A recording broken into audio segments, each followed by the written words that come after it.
5ই আগস্টের পূর্বে এমনও দিন গিয়েছে যে লাস্ট আমার পরিবার আমাকে ওয়ার্নিং দিল যে তুমি যদি এইভাবে চলো তাহলে তোমার সাথে আমাদের পারিবারিক সম্পর্ক ছিন্ন করতে হবে। আমি এই বলাবলির কারণে কোনোদিন ঈদের রাতে সারা রাত কেঁদেছি। আপনি হয়তো গরুর মাংস খেয়েছেন, আমি গরুর মাংস খেতে পারি।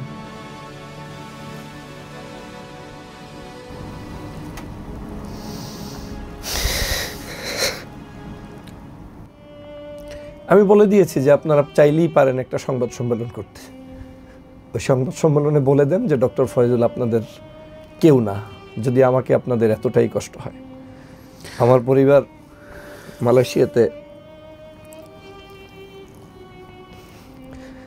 1 ভাগ গরুর কোরবানি দেওয়ার কথা, বাড়ি থেকে টাকা আসার কথা। সেই দিন আগের রাতে কোরবানির টাকা আসলো না, আমি কোরবানি বন্ধ রাখলাম। আমার সন্তান, আমার ওয়াইফ তারা বাইরে থেকেছে, আমি তুরস্কে থেকেছি। কেউই কোরবানির এক টুকরা গোস্তও খেতে পারিনি। মনের না কথাগুলো বলতে পারা, জীবনের স্মৃতিগুলো ধরতে পারা। মনের না কথাগুলো বলতে পারা, জীবনের স্মৃতিগুলো ধরতে পারা। দুঃখ ব্যথা হাসি আনন্দ ভাগ করে নাও অল্প। জীবনের গল্প, জীবনের গল্প, জীবনের গল্প।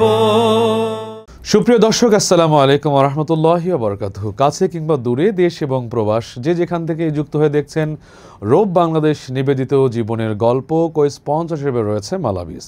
সুন্দর এই আয়োজনকে ঘিরে আপনাদের সবাইকে বরাবর মতো স্বাগত জানাচ্ছি। আমি ওবায়দুল্লাহ তারেক।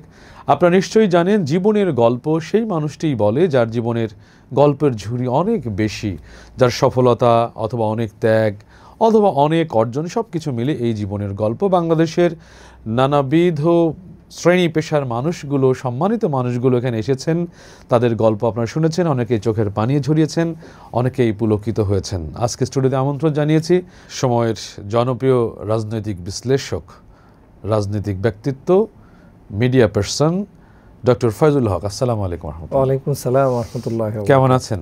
জি আলহামদুলিল্লাহ, আপনি কেমন আছেন? আলহামদুলিল্লাহ ভালো আছি। আপনাকে পেয়ে বেশ ভালো লাগছে, কারণ আমি নিজেও আপনার অনেক যে বিশ্লেষণমূলক গল্প বা টকশোগুলো দেখি, সেটি খুব আশান্বিত হই, অনুপ্রাণিত হই, আলাদা একটা বীরত্বের ফিলিংস কাজ করে। আপনাকে অসংখ্য ধন্যবাদ, এবং আপনার দর্শক শ্রোতা যারা আজকে আমাদের এই লাইভটি দেখছেন তাদের সকলকে আমার পক্ষ থেকে শুভেচ্ছা এবং অভিনন্দন। ব্যক্তি জীবনে তো বিবাহ করেছেন নিশ্চয়ই, কয় ভাই বোন, এবং আপনি এখন কি করছেন? আমি আসলে আমরা 4 ভাই বোন। আমি ব্যক্তি জীবনে বিবাহিত। আমার স্ত্রী ডক্টর কাজী আফিফা হক, মালয়েশিয়া ইন্টারন্যাশনাল ইসলামিক ইউনিভার্সিটি থেকে, সেও পিএইচডি করেছে। আমিও পিএইচডি সম্পন্ন করেছি মালয়েশিয়া থেকে, পোস্টডক শেষ করেছি ইন্টারন্যাশনাল ইসলামিক ইউনিভার্সিটি থেকে। আমাদের 3টি সন্তান। একজন জিয়াউল হক, গ্রেড 5-এ মালয়েশিয়াতে পড়াশোনা করে, এবং আরেকজন হচ্ছে মাহা মেয়ে, তিনি গ্রেড 2-তে, এবং আরেকটি মেয়ে রিসেন্টলি হয়েছে, তিনি একেবারে 3 মাস এখন শেষ হলো। আমাদের দেশের বাড়ি ঝালকাঠিতে। আমি চিটা ইউনিভার্সিটি থেকে অনার্স মাস্টার্স শেষ করেছি। বর্তমানে আমার মালয়েশিয়াতে একটি বিজনেস আছে, ওই বিজনেসের সাথে সম্পৃক্ত। আর স্পেশালি আমি রাজনৈতিক সচেতন এবং রাজনৈতিক একজন কর্মী, এবং দেশ বিনির্মাণের জন্য জনসচেতনমূলক কথা বলে থাকি, এবং জনগণকে উদ্বুদ্ধ করে মানুষের কল্যাণে, দেশের কল্যাণে কাজ করছি। আমাদের প্রেক্ষাপটে, বাংলাদেশের প্রেক্ষাপটে রাজনীতি আসলে সাধারণ মানুষের জন্য কতটুকু উপকৃত হয় বলে আপনি মনে করেন? না, রাজনীতি আসলে উপকারের জন্যই রাজনীতি, এবং রাজনীতিটা হওয়া উচিত জনকল্যাণের জন্যই। রাজনীতি কখনোই ব্যক্তি পূজারি হতে পারে না, সেটাকে বলতে পারেন সেলফিশ টাইপের কোনো কিছু। কিন্তু সংজ্ঞাটা বাংলাদেশের চরিত্রে কিছুটা পরিবর্তন হয়ে গিয়েছে, সেটা আমাদের নীতি, নৈতিকতা, আদর্শের কারণেই, যেটা আমরা ধ্বংস করে ফেলেছি। বিগত দিনে আপনার নিশ্চয়ই মনে আছে ফ্যাসিস্ট শেখ হাসিনার আমলটাতে বাংলাদেশে আসলে রাজনীতিদের রাজনীতি ছিল না। সেখানে একটি আমলাতন্ত্র, সেখানে একটি স্বৈরতন্ত্র, ফেসিবাদের দোসর, এবং বিদেশি কিছু কূটকৌশল, ফরেন নির্ভর কিছু চিন্তা চেতনা, দেশীয় চিন্তা বাদ দিয়ে দেয়া। এই কারণে আপনার কাছে রাজনীতিটাকে আসলে একটু এই প্রশ্নটা যেটা করলেন সেটা করতে আপনি বাধ্য হলেন। মূলত রাজনীতি নিয়ে এই প্রশ্নটা আসার কথা ছিল না। আপনার আরো আপনার মনে হতো যে রাজনীতিটাকে এত সুন্দর কেন, সেই প্রশ্নটা আপনি করতেন। কিন্তু যেহেতু আপনি অভ্যস্ত হয়ে গিয়েছেন বিগত 16 বছরে এবং আপনার তিক্ত অভিজ্ঞতা হয়েছে, আপনার ফ্রেন্ড সার্কেল বা দেশের মানুষের দুর্দিন দেখে আপনি নিশ্চয়ই এটা অনুভব করছেন, সে কারণে এই প্রশ্নটা এসেছে। কিন্তু আমার কাছে মনে হচ্ছে যে রাজনীতিটাকে পরিবর্তন করতে হবে, এবং পরিবর্তনের জন্য আসলে এটা খোদাই প্রদত্ত কোনো জায়গা থেকে ওহিনাজিল হয়ে পরিবর্তন হবে এমনটা না, আমাদেরকেই করতে হবে। কারণ মানুষদেরকে আল্লাহ তাআলা পৃথিবীতে পাঠিয়েছেন মানুষের ভিতরে কিছু জিনিস দিয়ে, যেটা আমাকে ইউটিলাইজ করতে হবে। সেই ব্যবহারটা আমরা যদি না করি, সেটা আমার রব এসে সারাক্ষণ প্রতি সেকেন্ড এই পরিবর্তনটা করে দিবে না।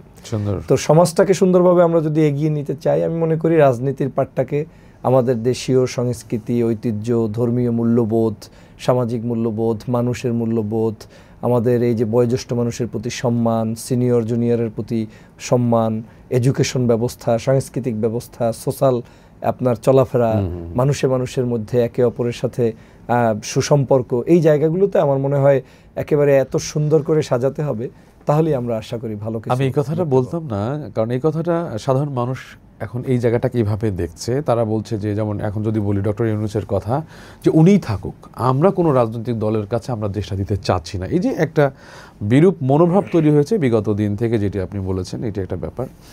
আর আমি আপনাকে বলবো যে আপনি কেন, অনেক সাবজেক্ট ছিল, আরও অনেক বিষয়ে কাজ করার ছিল, সোশ্যাল ওয়ার্ক করার কথা ছিল, এডুকেশন সাইডে কাজ করার কথা ছিল, আপনি তো নিজেও বিজনেস করেন, এটাকে আরও ডেভেলপ করার কথা ছিল, কিন্তু আপনি রাজনীতি নিয়ে বেশ চমকপ্রদ কিছু বাণী এবং যুক্তি উপস্থাপন করেন দারুণভাবে।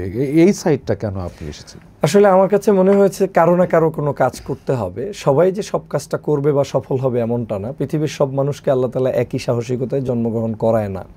আবার সবাই হলেও বাংলাদেশের প্রেক্ষাপটে আপনি দেখেন যে জুলুম, নির্যাতন, অত্যাচারের কারণে সবাই মুখ ফুটে বলেও না। কেউ বাঁচার জন্য একটা অভ্যাস হয়ে গিয়েছে যে এখন বেঁচে থাকা দরকার, তাই আমি বাঁচছি, বিজনেস করছি, যেভাবে পারছি চলছি। কিন্তু আসলে তো এটা মানুষের জীবন না। আমরা যদি স্বাধীনতার ইতিহাসটাই দেখি, 1971 সালে স্বাধীনতার মূল থিমটা কী ছিল? আমি আমার মতো করে বেড়ে উঠবো, আমি আমার মতো করে বলবো, আমি আমার মতো করে সেজদা দিব, আবার আমি আমার মতো করে গান গাবো। কিন্তু এই বাংলাদেশে আমি সেজদার কথা আনতে গেলে একটা ট্যাগিংয়ের রাজনীতি, আবার একটা গানের কথা আনলে প্রগতিশীলতার একটা ছোঁয়া। এই যে বৈষম্য, এই বৈষম্যটাকে দূর করার জন্য আমি যখন দেখলাম যে আসলে মানুষ কথা বলে নীতিবান অনেক কথা, কিন্তু এটাকে বাস্তবে রূপ দেয় না, তাদের এই কথার মধ্যে ভিন্নতা। আপনি মানুষের কাছ থেকে মানুষকে বলছেন আপনি ভালো কিছু করতে চান, আপনি ব্যক্তি জীবনে ভালো না। তো এই সকল অনুভূতিগুলো আমার মাথার ভিতরে বেশ দারুণভাবে আঘাত করে, এবং আমাকে মনে হয়েছে যে আমাকে বিদ্রোহী হতে হবে। বিদ্রোহী এজন্য হতে হবে যে আসলে আমি চাইলে তো নর্মাল লাইফ করতে পারি, আমি আলহামদুলিল্লাহ আমি ক্যাপাবল টু ডু এনিথিংস। আমি চাইলে আমি একজন আলহামদুলিল্লাহ যে সুস্থবান একজন মানুষ, পড়াশোনা শেষ করেছি, বা পারিবারিকভাবেও আলহামদুলিল্লাহ ভালো আছি। তো সেই জায়গা থেকে আমি তো আরামেই থাকতে পারি। কিন্তু আমি দেখলাম যে আসলে কাউকে না কাউকে সচেতন করতে হবে। আরেকটা জিনিস আপনি বলেছেন যে আমি কেন এইভাবে করে এই যে বিপ্লবী চেতনায় আসলাম, এই কারণেই আসলাম যে আমাদের মানুষের ভিতরে বিবেকটাকে জাগ্রত করতে হবে, একটু ধাক্কা দিতে হবে, একটু বুঝিয়ে দিতে হবে। কারণ আপনার কাছে ভুয়া মিথ্যা তথ্য দিয়ে ইতিহাস বিকৃতি হয়, মিথ্যা কথার প্রবলতা এত বৃদ্ধি পেয়েছে যে ওই জায়গাটায় সত্য যেটা আমি জানি এটা যদি না বলি তাহলে জেনারেশন বাই জেনারেশন ভুল ইনফরমেশনের ভিতরে থেকে যাবে। ওই চেতনা থেকেই আসলে আমি এই জায়গাটাকে বেছে নিয়েছি। দারুণ। এমনি আপনার এখন যে আমরা আপনার বোল্ড যে পাওয়ারটা দেখি, এটা কি আপনার স্কুল লাইফেও ছিল, বা যখন মানে কখনোই কি আপনি খুব মৃদু, মানে যে এখন যেরকম হাসিটা দিয়েছেন চমৎকার, এই লেভেলটা মেইনটেইন করেছেন, নাকি তখনও স্যারদের বা বন্ধুদের বিরুদ্ধে? না, আমি আমার দুই ধরনের লাইফই আছে। আমি আসলে মানুষ মনে করে অনেক সময় আমার টক শো যারা দেখে তারা মনে করে আমি মনে হয় খুব রাগী, দেখলে মনে হয় খেয়ে ফেলবো, অথবা যার সাথে আমি তর্কটা করি ওই লোকটার মনে হয় সামনে থাকলে কোলাকুলি করব না, এরকম একটা মানসিকতা। আবার এখানে ওই আমি যখন আপনার টক শোগুলো দেখতাম তখন এক ধরনের, বাট আপনি যে দেখতেও যে ওই সিংহের মতোই, মানে সেটাও তো আলহামদুলিল্লাহ দিস গড গিফটেড আলহামদুলিল্লাহ। আমি যেটা আসলে সেটা হচ্ছে আমি যখন কথা বলি আমি আমার চিন্তা এবং বিশ্বাসের জায়গা থেকে বলি, আর বিশ্বাসটা আমার এত বেশি দৃঢ় এবং শক্ত যে আমি এটাকে ভয় পাওয়ার কি আছে, আমি এটাই তো বিশ্বাস করি, যা বলি ওটা আমি বিশ্বাস থেকেই বলি। মানে এমন না যে আমি কাউকে একটু কসমেটিক্স হইতে বলে দিলাম, আধা ঘন্টা পরে ওয়াশ করে এটাকে ফিনিশ করে ফেলবো, নো নো নো। আমি যা বলি আমার হৃদয়ে ওইটা লালন করি। হয়তো আমার ব্যক্তি জীবনে আমি আপনাদের মতো ভালো না, হয়তো আপনাদের মতো অত পরহেজগার না, বিখ্যাত কোনো ব্যক্তি না, আমি অনেক দুষ্ট প্রকৃতির মানুষ, কিন্তু আমি রাজনীতিতে একটা আর্ট যেটা থাকা দরকার, আমি মনে করি রাজনীতি যদি সমাজের অনেক মানুষের করার অধিকার থাকে, আমার মতো এই মানুষটারও সেই রাজনৈতিক জায়গায় কথা বলার, স্পেস নেয়ার অধিকার আছে। মিডিয়া জগতে যদি অন্য মানুষ কথা বলতে পারে, হোয়াই নট মি? সো এই জায়গা থেকে আমি এইগুলো করি, কিন্তু আমার ভিতরে আর একটা পর্দা আছে, সেটা হচ্ছে ব্যক্তি জীবনে কেউ মিশলে সে বুঝবে আমি খুবই জলি মেন্টালিটির। আমি উগ্র না, সভ্যতা বিশ্বাস করি, ভালোবাসা বিশ্বাস করি, মিশুক প্রকৃতির, বন্ধু প্রকৃতির। আমার ছেলে মেয়ে বন্ধু বান্ধব সবই আছে। আমার ইউনিভার্সিটি লাইফে আপনার জীবনে যা ঘটেছে আমার জীবনেও তাই ঘটেছে, এবং আপনি এখন যেভাবে চলেন কিংবা আপনার বন্ধুরা যেভাবে চলে আমি ওভাবেই চলি। হয়তো আমারটা একটু মেনটেন করে করতে হয়, সবার মতো না, একটু ভিন্নভাবে। আর আপনি নিশ্চয়ই জানেন, একবার আপনি রাজনীতি করলে আপনি ওই রিক্সায় চড়তে গেলেও আপনার ওই প্যান্ট শার্টটা দেখেই চলতে হয়, আপনি কিন্তু লুঙ্গি পরে চড়ার যুগটা আর থাকে না। এটার কারণ হচ্ছে মানুষ আপনাকে হয়তো আজই দেখছে, কালকে নাও দেখতে পারে। এই ধারণাগত জায়গা থেকে অনেক সময় আমাদেরকে মেনটেন করতে হয়।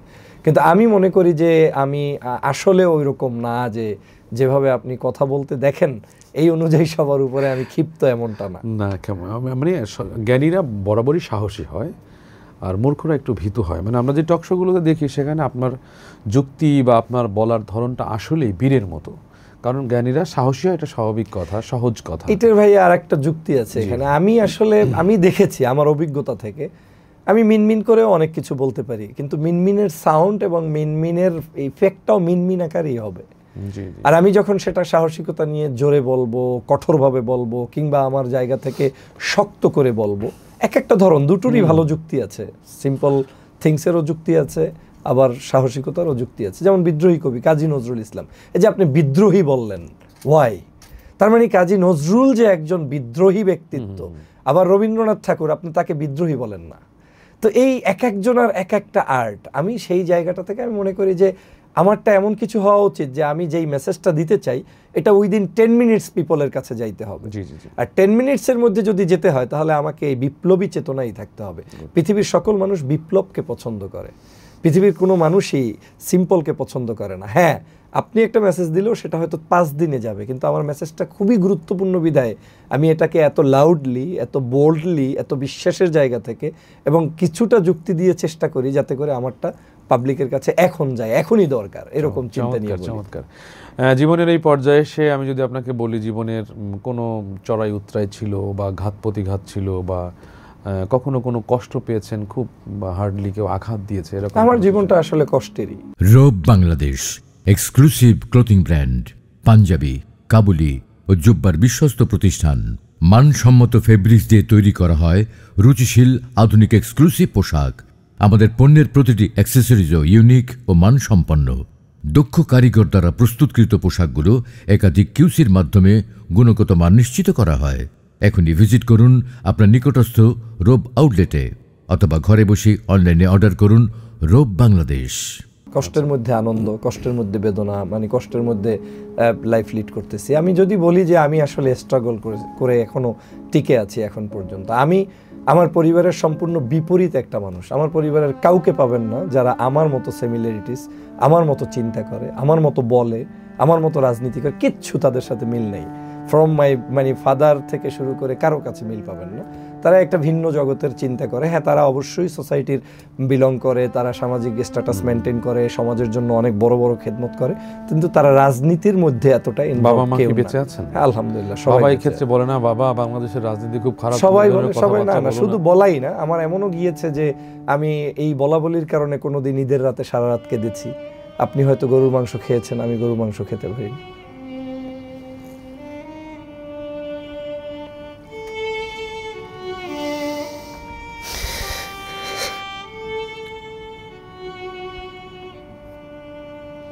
বুঝতে পেরেছি ভাইয়া। 5ই আগস্টের পূর্বে এমনও দিন গিয়েছে যে আমার পরিবার মালয়েশিয়াতে আর আমি তুরস্কে। লাস্ট আমার পরিবার আমাকে ওয়ার্নিং দিল যে তুমি যদি এইভাবে চলো তাহলে তোমার সাথে আমাদের পারিবারিক সম্পর্ক ছিন্ন করতে হবে। আমি বলে দিয়েছি যে আপনারা চাইলেই পারেন একটা সংবাদ সম্মেলন করতে, ওই সংবাদ সম্মেলনে বলে দেন যে ডক্টর ফয়জুল আপনাদের কেউ না, যদি আমাকে আপনাদের এতটাই কষ্ট হয়। আমার পরিবার মালয়েশিয়াতে 1 ভাগ গরুর কোরবানি দেওয়ার কথা, বাড়ি থেকে টাকা আসার কথা, সেই দিন আগের রাতে কোরবানির টাকা আসলো না, আমি কোরবানি বন্ধ রাখলাম। আমার সন্তান, আমার ওয়াইফ তারা বাইরে থেকেছে, আমি তুরস্কে থেকেছি, কেউই কোরবানির এক টুকরা গোস্তও খেতে পারিনি। এরকম অনেক জীবনের স্মৃতি আছে, অনেক কিছু আছে যেটা আমার জীবনে ঘটেছে বা এখনো ঘটছে। আমি এমন একটা মানুষ যে কাউকে আমি বলতে পারি না, ওকে আমাকে জানতেও চায় না যে আমি আসলে আমার ভিতরে কি লুকায়িত আছে, আমি কি স্বপ্ন নিয়ে আগাচ্ছি বা আমি কিভাবে বিশ্বকে বা দেশকে দিতে পারি, এটা জানার ইচ্ছাও অনেকের নাই, কিন্তু আমি কখনো বলিও না। আমার চিন্তাটা হচ্ছে যে আমি সর্বোচ্চ ধৈর্যের পরিচয় দিয়ে আমার মহান রবের সন্তুষ্টির জন্য আমি চেষ্টা করব, দেশের জন্য, মানুষের জন্য, মানবতার জন্য আমি কাজ করব। আমার ওয়েটা ভিন্ন, আমার ধরনটা ভিন্ন, কিন্তু আমার খেদমতটা হয়তো অনেকের চাইতে ভিন্ন জায়গায় টাচ করতে পারে। এই থিম নিয়ে আমি কাজ করছি। আমার অনেক ভিতরের কষ্টগুলো এমনকি অনেক কাছের মানুষও জানে না, খুবই কাছের মানুষ জানে না, যারা রেগুলার আমাকে খুব নার্সিং করে বা রাজনৈতিকভাবে অনেক বড় মাপের মানুষ, তাদেরকেও আমি কখনো বলি না। এই জন্য আমি একটা ব্যক্তিত্ব মেনটেন করে চলি। আমি চাই না যে আমার দুঃখগুলো অন্য মানুষরা পাক। আবার আমি এটাও চাই না যে আমি দুঃখ পেয়েছি কোনো স্বার্থের জন্য, কেউ স্বার্থটা ফুল করে দিল আর আমার দুঃখটা চলে গেল, তাও আমি চাই না। তাহলে আমি মনে করব নিজে যে তাহলে তো আমার কাজটা সত্যিই নিতান্তই জনতার জন্য হলো না। মানে এই টাইপের মানুষদের কষ্টটা একটু বেশি থাকে। দেখুন, আজকের এই প্রোগ্রাম থেকে আমি আপনাকে ভিন্নভাবে চিনলাম এই জন্য যে একটা মানুষ সহজে ক্যামেরার সামনে চোখ দিয়ে পানি ফেলতে পারে না। তার ভেতরে দেশপ্রেম কতটুকুন থাকতে হয়, কতটুকুন আপনি যে কথাটা বলেছেন যে আল্লাহ প্রেমের গভীরতা আপনার ভেতরে আমি অনুভব করতে পেরেছি। নইলে কুরবানির স্মৃতিগুলো বা পরিবারের স্মৃতিগুলো কতটুকুন প্রেম থাকলে চোখ দিয়ে একটা প্রোগ্রামে এভাবে পানি ঝরে এতগুলো ক্যামেরার সামনে, মানুষের সামনে, এটার কম্পেয়ার করার মতো ভাষা আমার নেই। তবে আপনার জন্য আমি বলবো আজকের এই অনুষ্ঠান থেকে আমার পক্ষ থেকে অনেক অনেক প্রাণ ঢালা শুভেচ্ছা, দোয়া। আল্লাহ রাব্বুল আলামিন আপনার ব্যাকুলতা যেন কবুল করে আপনাকে উত্তম যাচা দান করেন। কোন নৈতিকতার জায়গা থেকে আপনাকে এই অনুপ্রেরণাটা যোগায়, এই বিশ্লেষণী শক্তিটা আপনার জাগ্রত হয়? না, আমার মনে হয়েছে যে মানুষ তো প্রত্যেকেই তো আসলে স্রোতের সাথে চলতে পছন্দ করে, কিন্তু স্রোতের বিপরীতে কেউ কথা বলে না। যেমন আমি যখন দেখতাম যে দেলোয়ার হোসেন সাইদি সাহেব একজন নিষ্কুলুষ মানুষ, তাকে কোনো একজন এমপি বললেন দাম্ভিকতার সাথে 2.5 লক্ষ বার দর্শন করেছে। বাংলাদেশের কোনো আলেম, বাংলাদেশের কোনো ইমাম, বাংলাদেশের কোনো খতিব, কোনো মানুষ নেই যে একজন একটু দাঁড়িয়ে খুতবায় হুঙ্কার দিয়ে বলবে না সেটা এটা করে নাই। আবার দেখলাম শাহবাগে আলেমদেরকে বিনা কারণে শুধু একটা দল করলো, মানুষগুলোকে হুটহাট করে ফাঁসি দিয়ে মেরে ফেললেন। মানে এটা কি বিচার? এটা কি সভ্যতা? এটা কি একটা দেশ হতে পারে?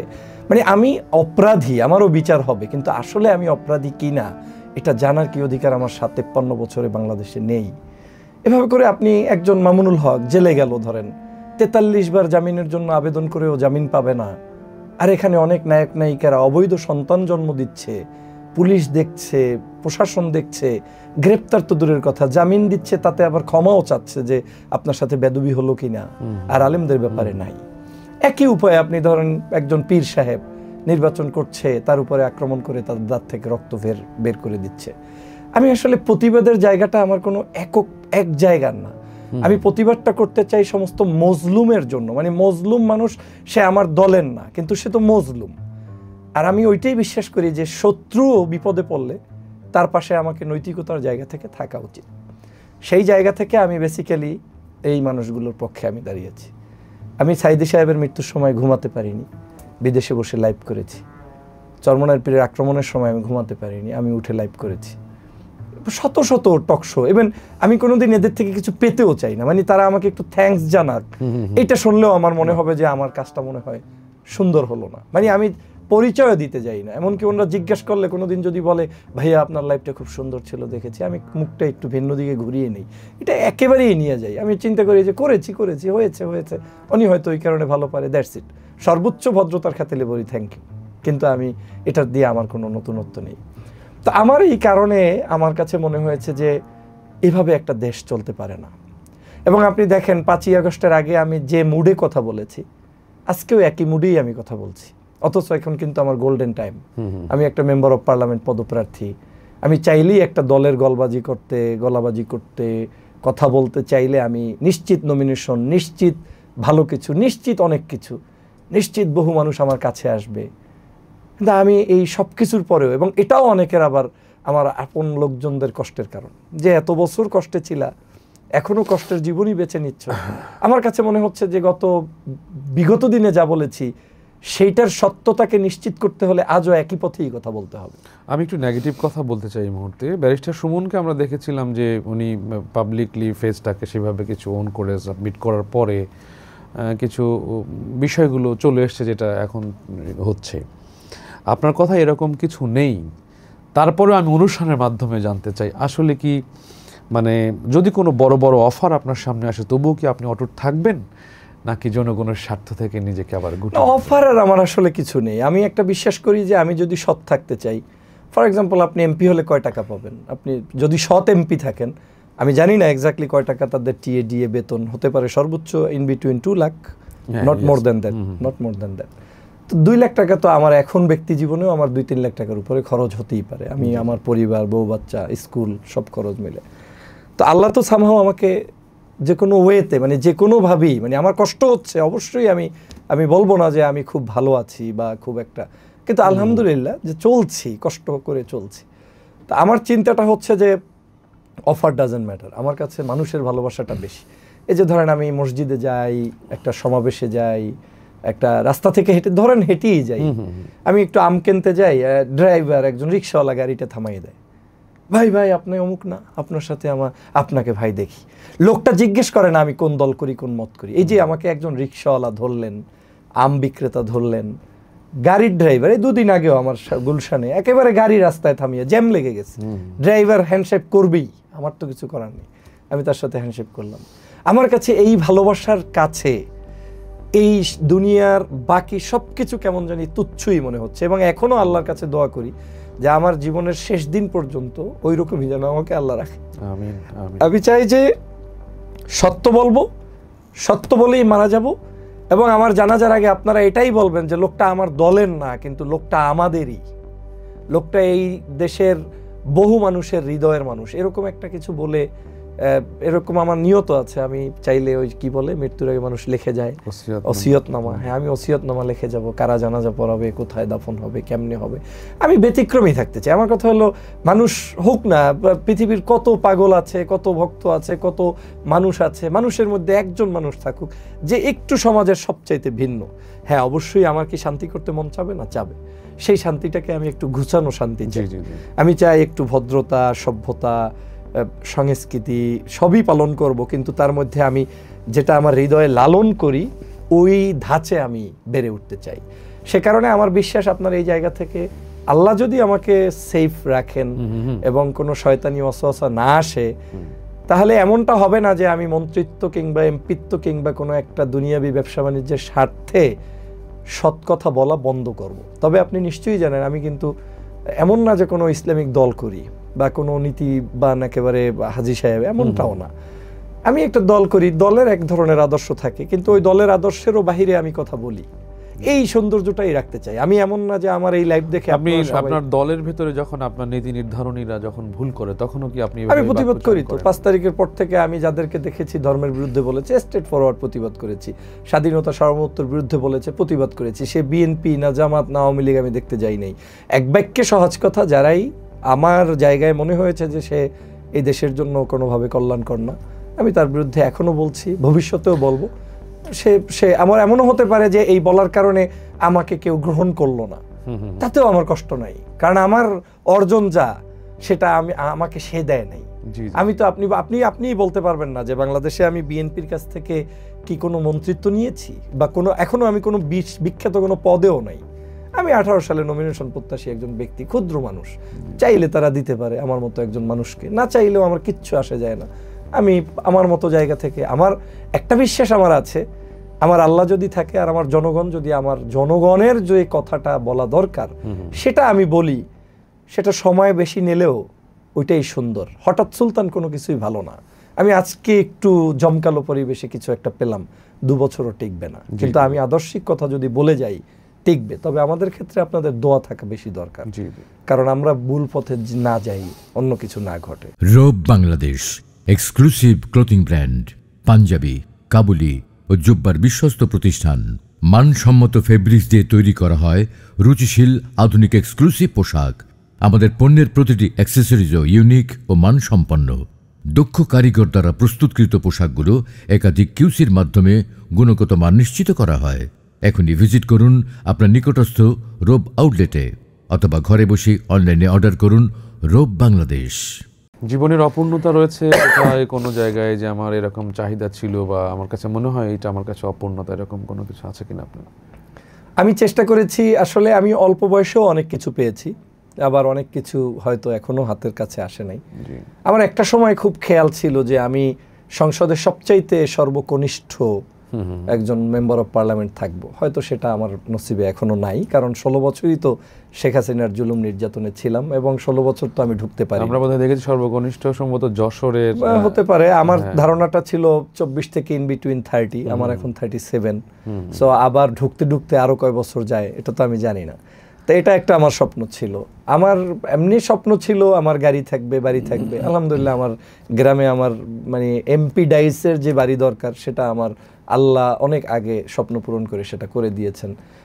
বাহিরে গাড়ি টাড়ি ছিল, দেশে এখনো নাই, বাট পারিবারিক হেল্পে সেটা দিয়েও চলছি আলহামদুলিল্লাহ, ভালোই মোটামুটি চলছি।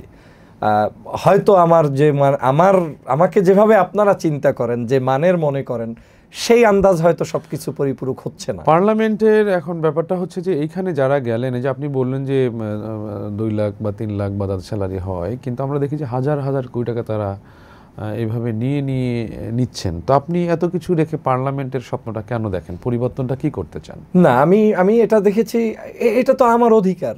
আপনি আমাকে পার্লামেন্টে দিবেন না, নিবেন না, এটা আমাদেরকে তৈরি করে দেওয়া হয়েছে। একটা শ্রেণী, একটা জগৎ, একটা সংস্থা, এক ধরনের মানুষরা আপনাকে এভাবেই ক্যাম্পেইন করেছে যে parliament not for you, parliament for চোর, ডাকাত, গুন্ডা, মহারাজ, আপনার জন্য না।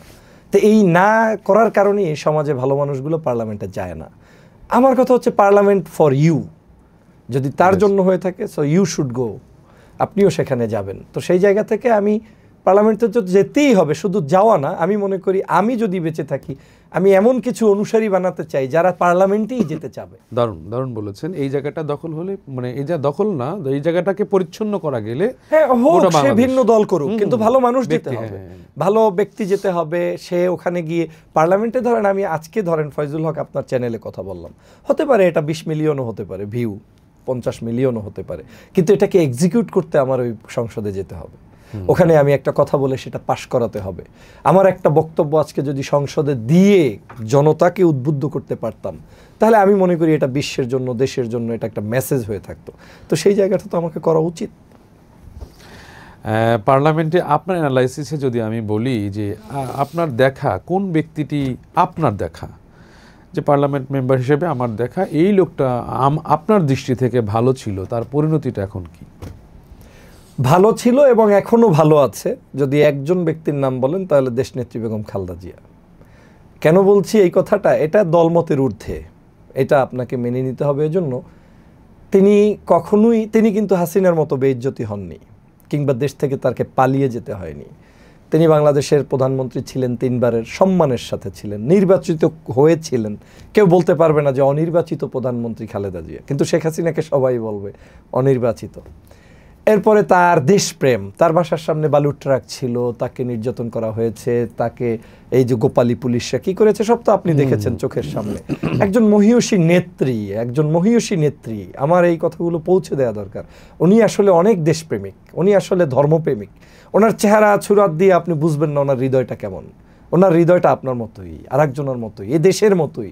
তো উনি কিন্তু সেই জায়গা থেকে সফল যে উনি একদিকে একজন প্রেসিডেন্টের ওয়াইফ ছিলেন, একজন সেনাপ্রধানের ওয়াইফ ছিলেন, একজন স্বাধীনতার ঘোষকের স্ত্রী ছিলেন, বহুদলীয় গণতন্ত্রের একজন নেত্রী ছিলেন, আবার বাংলাদেশের প্রধানমন্ত্রী ছিলেন, বিরোধী দলীয় নেত্রী ছিলেন, 4 দলীয় জোট নেত্রী ছিলেন, যেটা জামাত, আপনার কি বলে জাতীয় পার্টি, ইসলামী ঐক্যজোট সহ ছিল। তো আমার দৃষ্টিতে সে অত্যন্ত ভালো কাজ করেছেন। এরপরে মানে যেহেতু আপনি প্রশ্নটা করেছেন ছিলেন এবং এখনো আছেন, সেই হিসাবে এটা খালেদা জিয়াই আছে। ওকে, আর যদি আমি এখানে বলি যে ধরেন যে 4 দলীয় জোট বা আদার্স মিলে জামাত ইসলাম যারা ছিলেন, জামাত ইসলামের 2-3 জন পার্লামেন্ট মেম্বার তখন মন্ত্রীও ছিলেন, তো তাদের তো দুর্নীতি হয়নি, তাদের একটি টাকাও দুর্নীতির প্রমাণ হয়নি, কিন্তু তাদের যে মানে এখন তো আমরা দেখি যে প্রত্যেকটা এমপি মন্ত্রী তাদের অবারিত দুর্নীতির ফাইল আমাদের সামনে আসে। তো এই মানুষগুলোর হয়নি, সেই মানুষগুলোর মূল্যায়নটা আপনার কাছে কিভাবে হবে? না, আমার কাছে তো স্পষ্ট, বাংলাদেশে তো যদি ত্যাগের মহিমায় উজ্জীবিত কোনো নেতা বলেন তাহলে মতিউর রহমান নিজামী, সাইদি, গোলাম আজম, এরপরে কাদের মোল্লা, মীর কাসেম আলী, আলী হাসান মুজাহিদ, এটিএম আজহার সাহেব যিনি মুক্তি পেলেন, সালাউদ্দিন কাদের চৌধুরী, এরা দেশের দেশপ্রেমিক এবং দেশের মানুষেরা। এদেরকে আসলে দল বিবেচনা করলেও আমি মনে করি ক্ষুদ্র হবে। আচ্ছা বলেন তো, একটা মানুষ কি করলে ফাঁসির কাস্টে ঝুলতে পারে? তার তো আর জীবনের আর কিছুই নাই। ফাঁসির কাস্টে ঝোলার পরে তো তার কোনো চাওয়া পাওয়ার থাকে না, তো মৃত্যুবরণ করবে। এই দেশের কোনো রাজনীতির ইতিহাসে একটা দলের নাম বলেন কিংবা কোনো এক নেতার নাম বলেন যিনি ফাঁসির কাস্টে হত্যা হয়েছে? জামাত ইসলামের নেতাদের হয়েছে, এবং তাদের হয়েছে ফাঁসি যাদের ব্যাপারে টিআইবি থেকে শুরু করে কোনো দুর্নীতির তদন্ত করে, এই তাদের 2টা মন্ত্রণালয় ছিল, if I am not wrong, যে একটা মতিউর রহমান নিজামী আর একটা আলী হাসান মুজাহিদ। একটা দুর্নীতি তো 11 সরকারও বের করতে পারে নাই। সেক্ষেত্রে আমি মনে করি যে একটা স্বচ্ছ রাজনৈতিক জায়গায় যদি মেম্বার অফ পার্লামেন্ট এবং মিনিস্ট্রি দেখতে চান, you should look into Jamaat MP and their মানে মিনিস্ট্রি। তারা সেটা করেছে এবং সেই জায়গা থেকে তারা সফল। তবে তারা জুলুমের শিকার হয়ে, হত্যার শিকার হয়েছে বিধায় তারা এখনো বেঁচে নাই। ওই জায়গা থেকে তারা তো তাদের এই স্মৃতিগুলো আমরা হয়তো লালন করতে পারবো বা আমরা গ্রহণ করতে পারবো, এবং তারা যেটা করেছে সেটা যুগ যুগ ধরে বাংলাদেশের মানুষ স্মরণ করবে। জি, আমরা অনুষ্ঠানের প্রায় শেষ দিকে চলে এসেছি। এখন জানবো যে আপনার জীবনের মানে সফলতার মানে আপনি কি হতে চান, কি করতে চান, এই দেশটা কেমন হওয়া উচিত, যেই কারণে আপনি যুদ্ধ করছেন। যুদ্ধ মিন আপনি যেই জায়গা থেকে আপনি রাজনীতি বিশ্লেষণ করছেন, তরুণ প্রজন্মকে একটা হাতছানি দিতে চান যে সুন্দর হলো এই, অসুন্দর হলো এই, তো সেই জায়গায় বাংলাদেশটা কেমন দেখতে চান, বা আপনার জীবনের এমন কোনো টার্গেট আছে কিনা যে আপনি? আমি অবশ্যই বাংলাদেশকে সোনার বাংলাদেশ দেখতে চাই। আমি বাংলাদেশের রাজনীতির জগতে সর্বোচ্চ জায়গা মন টাচ করতে চাই, কিন্তু সেটা আমি সুশৃঙ্খলতার পদ্ধতির মধ্য থেকে, মানে আমি মুরব্বীদেরকে শ্রদ্ধা করতে চাই, বাস্তবতাকে মেনে নিয়ে আগাতে চাই। আমি আজকে বললাম আর কালকে একটা কিছু হব না, এটা বাস্তবতা আমাকে এটা নিবে না।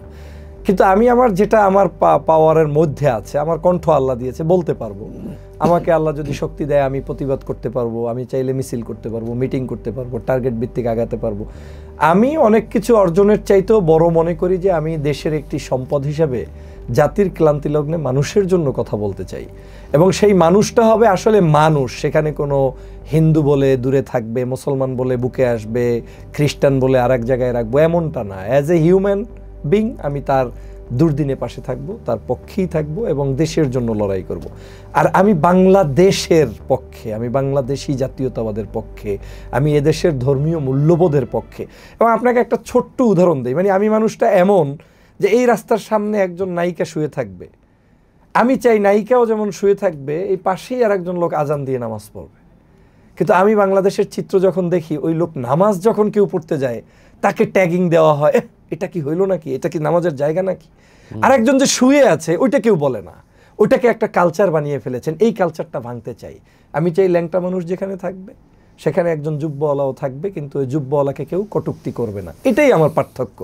উদারতার জায়গাটায় আমরা অনেককে, যারা প্রগতির কথা বলে তাদেরকে দেখি শুধু তারটাকেই সে প্রমোট করে, ওইটা করতে গিয়ে আমাকে ভিকটিম করে। ইসলামকে, ধর্মকে, রিলিজিয়াস পার্টিগুলোকে তারা কোণঠাসা করতে চায়। কিন্তু আপনাকে আজকে বলি, এই পৃথিবীর মধ্যে সম্ভবত বাংলাদেশেই ঢাকা শহরে সবচেয়ে বেশি মসজিদ, মসজিদের নগরী বলা হয়। বাংলাদেশে মাদ্রাসা জগতেও সবচেয়ে বেশি মাদ্রাসা। আজ পর্যন্ত শুনেছেন কোনো মাদ্রাসার আলেম, ওলামা, পীর, মাশায়েখ, ইসলামিক দলের নেতারা সিনেমা হল পিটিয়ে পিটিয়ে ভেঙেছে? কোনো জায়গায় দেখেছেন কোনো সিনেমার একটা শুটিং চলতেছে কেউ আক্রমণ করেছে? কোথাও পাবেন না। আননেসেসারিলি যদি কোনো দুষ্ট চক্রের কেউ করে থাকে, it is very different way, but আমি জানা মতে কেউ করে নাই, আমাদের পিপলরা করে নাই। তো এই যে করে নাই, তার মানে সহনশীলতা দেখেন। মসজিদে কিন্তু সে কোরআনের বয়ান দিতে গিয়ে তাকে হালাল হারাম বলতে হচ্ছে, at the same time practicing লাইফে কিন্তু সে এটার প্রতিবাদটা করতে গিয়ে কারো উপরে আক্রমণ করে না। তার মানে এখানেই প্রমাণ হয় যে আমরা সহনশীল, ধর্মীয় পিপলরা কখনোই অ্যাগ্রেসিভ না, কারো উপরে আক্রমণ করে না। কিন্তু আপনি দেখবেন টেলিভিশনে, মিডিয়ায়, রাস্তাঘাটে হাঁটলে সবাই মিলে যেন আপনার শত্রু। এই যে একটা মানসিকতা তৈরি করা হয়, এটা রং মেসেজ। আপনি দাওয়াতের এক ধরনের মানুষ হয়তো এক প্রসেসে দেয়, কিন্তু এর মানে এই না সে আপনার উপর জুলুমবাজ না। এই দেশটা ওই জায়গাটাতেই আমার যুদ্ধ। ওই যে আপনি বললেন যুদ্ধ করছি, হ্যাঁ আসলেই যুদ্ধ করছি। এই যুদ্ধটা হচ্ছে আমি এই কালচারাল জায়গাটাকে ভেঙে চুরে চুরমার করে দিতে চাই। আমার চুরমারটা হবে এরকম, একই রেস্টুরেন্টে স্কার্ফ ছাড়া এক মহিলা খাচ্ছে, ওই রেস্টুরেন্টেই একজন পাগড়িওয়ালা বসে বসে তার মতো করে দুরূদ শরীফ পড়বে আর খাবে, তাতে কেউ বিরক্ত বোধ করবে না। এমন বাংলাদেশটাই আমার দেখার। হ্যাঁ, দারুণ বলেছেন। আমার নিজেরও মানে অনেক কথা এখন বলতে ইচ্ছে করে। আমি একবার দুজন পথচারী খুব ক্ষুধার্ত, আমি তাদেরকে নিয়ে হোটেলে ঢুকেছি, আমার কাছেই তারা খাবার চেয়েছে, হোটেলে নিয়ে গিয়েছি। অনেক মানুষ দেখি নাচ শিখাচ্ছে যে কেন তাদেরকে লুঙ্গি পরা দুটো মানুষ কুষ্টিয়া বাড়ি কেন নিয়ে এসেছি। তো এই যে পরিবর্তন চাচ্ছেন, এটি যেন আল্লাহ সহজেই করে দেন। আমি অস্ট্রেলিয়ার পার্লামেন্টে গিয়ে আমি নামাজের কথা বললাম, তারা মেডিটেশন রুম দর্শকদের ক্লোজ করে আমাদের নামাজের অ্যারেঞ্জ করে দিল। কিন্তু আপনি জাতীয় সংসদ, আমাদের 90% মুসলমান অধ্যুষিত এলাকা, আপনি যেতে চান যেতে পারবেন না। তাহলে এই যে এখানে কি সিকিউরিটি সমস্যা, এখানে আমাদের নৈতিক বোধের সমস্যা, না আমরা প্র্যাকটিস করতে পারিনি বা আমরা বিশ্বাস করতে পারিনি, কোনটা আপনার কাছে? আমার কাছে এটা মানসিকতার সমস্যা। আমরা হীনমন্য। আমরা মনে করি কি, ফর এক্সাম্পল আপনি, আমার দর্শনটা হচ্ছে এরকম, আপনি কৃষকের ছেলে, প্রাইম মিনিস্টার হলেও কৃষকের কথা বলেই প্রাইম মিনিস্টার হন। হ্যাঁ, আমার বাবার কৃষক, আমার বাবার রিক্সাওয়ালা, সমস্যা কোথায়? আমি কওমি মাদ্রাসায় পড়েছি, বাট আমি আজকে প্রাইম মিনিস্টার। আমি একজন খুদে গ্রামে লজিন থেকে আমি কোরআন হাদিস পড়তে পড়তে আজকের বিশ্ববিদ্যালয়ের টিচার হয়েছি। বলেন না, আপনি যেখান থেকে অরিজিন সেটাকে নিজেকে ওন করতে হবে। আমাদের সমস্যা হচ্ছে আমরা একটু ধরেন, আমি এটা অনেক জায়গায় বলি, ধরেন অনেক ছেলে পেলে দেখবেন কোনো এক পীর মাশায়েখের মাদ্রাসায় পড়েছে, হঠাৎ শাহবাগে এসে 2 দিন মিছিল দিল, 3 দিন পরেই তার ওই মাদ্রাসা ভুলে গিয়েছে। সে মনে করে আমি বিশাল পণ্ডিত। হয়তো কোনো এক জামাতের নেতার রোকনের বাসায় খেয়ে, লজিন খেয়ে খেয়ে জীবনে বড় হয়েছে, একটু বড় হয়ে হঠাৎ সুলতান হয়ে তার ভাবসাব এমন, আমার মতো হয়তো একটু ব্রেসলেট পরে, একটু সুন্দর একটা ঘড়ি পরে টোরে বা টাই পরে টোরে তার ভাবটা এমন যে ওই চৌরাস্তার মোড়ে এসে 3 লাইন মিছিল দিয়েই সে এখন ধরেন প্রগতির ছোঁয়ায় জামাতের বিরুদ্ধে বললো বা এদেশের ধর্মপ্রাণ একটা সংগঠনের বিরুদ্ধে বললো, এবং এটা বলছে তাও টার্গেট বেস, যে বললেই মনে হয় আমি কিছু হয়ে গেলাম না। Robe Bangladesh exclusive clothing brand, panjabi, কাবুলি ও জুব্বার বিশ্বস্ত প্রতিষ্ঠান। মানসম্মত ফেব্রিক্স দিয়ে তৈরি করা হয় রুচিশীল আধুনিক এক্সক্লুসিভ পোশাক। আমাদের পণ্যের প্রতিটি অ্যাক্সেসরিজও ইউনিক ও মানসম্পন্ন। দক্ষ কারিগর দ্বারা প্রস্তুতকৃত পোশাকগুলো একাধিক কিউসির মাধ্যমে গুণগত মান নিশ্চিত করা হয়। এখনই ভিজিট করুন আপনার নিকটস্থ রোব আউটলেটে, অথবা ঘরে বসে অনলাইনে অর্ডার করুন রোব বাংলাদেশ। ওইটা না বলেও যে কিছু হওয়া যায় এবং সেটা হওয়া উচিত, সেটা একমাত্র তারাই পারবে যাদের হীনমন্যতা নেই, হৃদয়ের ভিতরে কাউকে ঠকানোর ইচ্ছা নেই, নৈতিকতার জায়গায় নিজেকে নিজে জানবে যে আমি সর্বোচ্চ মানদণ্ডের মানুষ হতে চাই। তারা কিন্তু এই জিনিসগুলো বাজ বিচার করে চলতে পারবে। এই যে বাংলাদেশে আমাদের অনেক ক্ষেত্রে দেখবেন যে সমসাময়িক সময়েই, আমি হয়তো ইশারায় আপনাকে বুঝাবো যে অনেকের অনেক কথাবার্তা এলোমেলো হয়। এই কথাবার্তা এলোমেলোগুলো আমাদের জাতীয় ঐক্য বিনষ্ট করে। এখন এই কথাবার্তাগুলো যারা এলোমেলো বলে, তারা একবারও চিন্তা করে না যে জনগণ আসলে কি বলে, জনগণ আসলে কি চায়। আমি সাম্প্রতিক সময় অনেকের ক্ষেত্রে কথা বলতে গিয়ে বলেছিলাম যে আপনারা জনগণের কাছে তাদের নামগুলো জিজ্ঞেস করবেন যে এই লোকগুলোকে কি পছন্দ করে কিনা। 95% পিপল তাদেরকে সাপোর্ট করবে, জনগণকে। অথচ হাসিনার দৃষ্টিতে তো তারা পৃথিবীর সবচেয়ে কুখ্যাত ব্যক্তি ছিলেন, খারাপ মানুষ ছিলেন। তা আমাদের এই জায়গাটায় আমার মনে হয় যে বড় মানসিকতা, আর একটা হচ্ছে সাহসিকতা। সাহসিকতা আপনার ভিতরে তখনই আসবে যেটা আপনি আসলে বলতে চান সেটা আপনি করেনও। যেমন আমরা ঐক্যের কথা বলি, আমরা ঐক্যের কথা বলি, আসলে ঐক্য আমরা করি না কেন? আমার মঞ্চে ঐক্যের কথা বলি, গোপনে মিটিং করতে গেলে আমি বলি ওদেরকে এত বেরিয়ে এস্টাবলিশড হতে দেয়া যাবে না, এটা রং পলিসি। আপনি বলছেন, আপনি করবেনও। যেমন আমি বলি, আমি চেষ্টা করি, ক্ষুদ্র মানুষ আমার জায়গা থেকে আমি বলি, আমি করি। আমি বলছি অমুককে মেয়র বানাতে হবে, ওইটা শুধু ভিডিওতে না, ওনার জন্য প্রয়োজনে আমি রাস্তায় গিয়ে আন্দোলন করব। আমি বলছি যে অমুককে সাপোর্ট করব, তার জন্য আমি আরেক দল করলে ওই লোকের জনসভায় গিয়েই তার জন্য দোয়া করব। এটা অনেকে হয়তো করবে না, কিন্তু এটা করা উচিত। যখন এটা করবেন মানুষ বিশ্বাস করা শুরু করবে, ঐক্যবদ্ধ হবে। একটা ইউনিক থিংস আমি বলি, আমি বাংলাদেশে, আমি জানি না হয়তো বহু মানুষই থাকতে পারে, আমার সাথে খুবই সম্পর্ক ভালো বাংলাদেশের ম্যাক্সিমাম আওয়ামী লীগ ছাড়া আর কি সব রাজনৈতিক দলের চেয়ারপারসনদের সাথে। তো মাঝে মাঝে আমি ভাবি যে জামাতের সাথে সম্পর্ক রাখলে কি চরমনের সাথে রাখা যায়? চরমনের সাথে রাখলে কি তাবলিগের সাথে রাখা যায়? তাবলিগ রাখলে কি হেফাজতের সাথে রাখা যায়?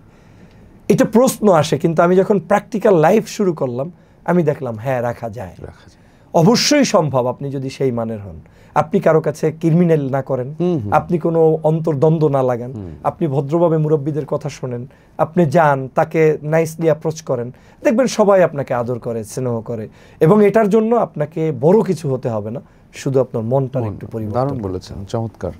আমরা একদম শেষ, সেটি হলো যে আজকের এই আয়োজনে আপনাকে তো অনেক অনেক মোবারকবাদ। চমৎকারভাবে বলেছেন, সত্যি মানে অসম্ভব এত ভালো কথাগুলো বলেছেন যে আসলেই যদি এখানে পরিচ্ছন্ন থাকা যায়, গোটা বিশ্বটাই পরিচ্ছন্ন আপনার কাছে। এখানে কলুষিত হলে আপনি যতই লেবাসধারী হন না কেন, এখানে কলুষিত থাকবে। প্রাতিষ্ঠানিকভাবে অথবা মানে অপূর্ণতার জায়গাটা সর্বশেষ আপনাকে এভাবে বলবো যে আমাদের দেশে অনেক সময় তরুণদের জন্য কিছু করতে হয়, প্রজন্ম তো ওরাই বৈষম্য ওরাই এনে দিল, আমাদেরকে সুন্দর বাংলাদেশ এনে দিল। তো তরুণদের জন্য আপনার কোনো মেসেজ আপনার জীবনী থেকে অথবা আপনার নির্দেশনা থেকে?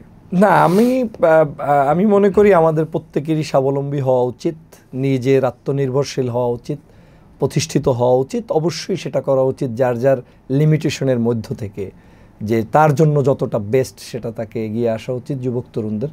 আমার জায়গায় তো প্রচুর অপূর্ণতা আছে, আমি কিছুই অর্জন ওই অর্থে করতে পারিনি। আল্লাহ যে সম্মানটা দিয়েছে এটা আল্লাহর একান্ত করুণায়, মানে এটা দিস ইজ নট মাই, কি বলবো, নিজের কোনো যোগ্যতায় কোনো কিছু করতে পারি নাই।